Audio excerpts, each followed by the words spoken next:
My name is Matthew Hargraves. I'm Associate Curator for Collections Research at the Yale Center for British Art. My topic today is the artist Samuel Palmer and his representations of the night, in particular his small oil painting called The Harvest Moon, that is part of the Paul Mellon collection here at the Yale Center. This small, jewel-like painting shows a band of harvesters gathering in the corn by the light of a full moon. Palmer painted this landscape in around 1833, when he was living in the village of Shoreham in Kent, in the southeast of England. At that time, he was the leading figure in a small brotherhood of like-minded artists who called themselves the Ancients. Palmer, who cultivated an almost Christ-like image, as seen in this portrait by his friend George Richmond, led the group in trying to revive the moral and aesthetic values of early Renaissance art in their work, and to counter the affectation they saw in the art of their own day. Labourers harvesting corn by moonlight was a recurrent motif in Palmer's art. In 1826, when he was only 21 years old, he made this tiny wood engraving of the same subject, a group of harvesters gathering in the corn with their sickles below a low crescent moon. Part of the inspiration for these scenes came from his mentor, the radical poet and artist William Blake, whom he first met in 1824, in the final years of Blake's life. The extraordinary wood engravings Blake had recently made to illustrate the eclogues of Virgil exerted a strong influence on Palmer. Like Blake, Palmer cultivated a visionary aspect to his art, a desire to probe below the surface of the visible world to reach the hidden essence below. As Palmer put it, he aspired to make his art express more than meets the eye. How does Palmer's visionary approach relate to The Harvest Moon? And why was he so fascinated by this theme of working by night?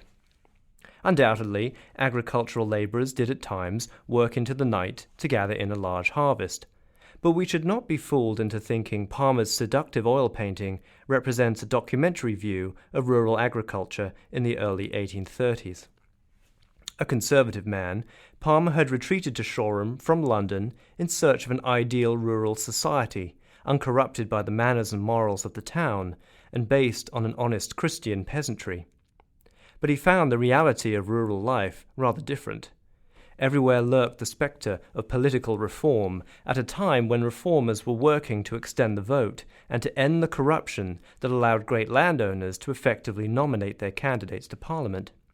In 1832, just before painting his small oil, Palmer had written a blistering attack on reform in a pamphlet addressed to the voters around Shoreham. He urged them to maintain the established order and railed against the reformers, claiming, quote, "We are men of peace, and they are beasts of prey. We are strongest by day, they ravine in the night, for their optics are adapted to darkness, and it is now a very dark night for Europe. The radicals are elated, for it is a dark and foggy night." We should remember that Palmer lived at a time when life was governed by the changing seasons, and the rising and setting of the sun set natural limits on the day. After dark, the only light was firelight or moonlight, and the world of the night remained a potentially dangerous and frightening one.